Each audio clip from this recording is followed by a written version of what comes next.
Ça se déroule à Eurexpo à Lyon et vous pouvez encore y faire un tour jusqu'à dimanche 20h.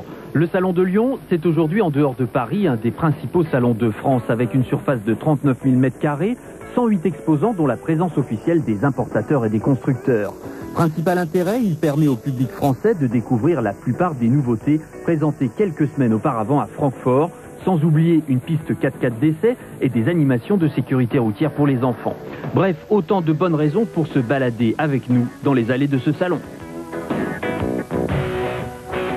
Chez Renault, la vedette, c'est la Safran Baccarat biturbo qui sera enfin commercialisée avant la fin de l'année. Un retard expliqué par les impératifs draconiens de qualité imposés aux préparateurs de la voiture, Arge et Irmscher. Moteur V6 3 litres biturbo, 268 chevaux, pour un prix de 435 000 francs en version Baccarat. Chez Peugeot, malgré la mine réjouie de la toute dernière 306 cabriolet, l'ambiance n'est pas à la fête. Jugez plutôt, moins 19% d'immatriculation en septembre, Peugeot s'effondre littéralement alors que Renault respire avec moins 8% seulement. Il n'empêche, on peut rêver sur la ligne très réussie du dernier cabriolet Peugeot qu'on verra dès le printemps prochain. CVAG, c'est un festival de nouveautés entre le break Golf, la Golf Cabrio, le break Passat et la berline. Habitabilité et équipement sont en progrès avec double airbag et ABS livrés en série pour le mois de novembre. Coup d'œil aussi chez Audi sur une version musclée du break 80, le RS2. Il porte le label Porsche avec, tenez-vous bien, un 5 cylindres turbo de 300 chevaux.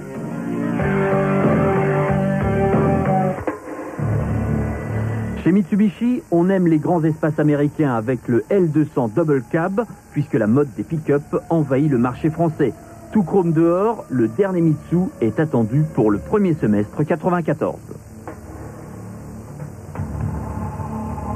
Dans un autre registre, la Toyota Supra avec sa nouvelle version a désormais tous les atouts pour rivaliser avec Porsche. Une boîte 6 rapports, un moteur turbo de 320 chevaux et c'est complet prochainement dans Turbo. Le salon de Lyon accueille aussi un nouveau constructeur, Kia Automobile, ça vient de Corée, tout comme Hyundai, avec dans un premier temps une gamme réduite de 2 modèles, dont la Cephia, petite berline 4 portes avec un moteur 1,6 litre d'origine Mazda. Principal atout, un équipement complet pour moins de 65 000 francs. Vous l'avez compris, chez Kia, on casse les prix. Et puis, comment ne pas tirer un coup de chapeau au régional de l'étape, en l'occurrence GPM, un petit constructeur qui expose cette Éole. Digne héritière de la Méhari, l'Éole est équipée du moteur diesel de la 106, véhicule de loisirs ou pick-up utilitaire. Turbo vous fera bientôt découvrir cet engin étonnant. Dernière partie du salon, l'espace tuning du club GPO avec une 309 ATK, kitée à 200 chevaux, une 205 cabriolet préparée par Dima et équipée du capot de la Clio 16 soupape. Et plus délirant encore, une Renault 21 Turbo jaune flash dont le moteur a été gonflé à 300 chevaux.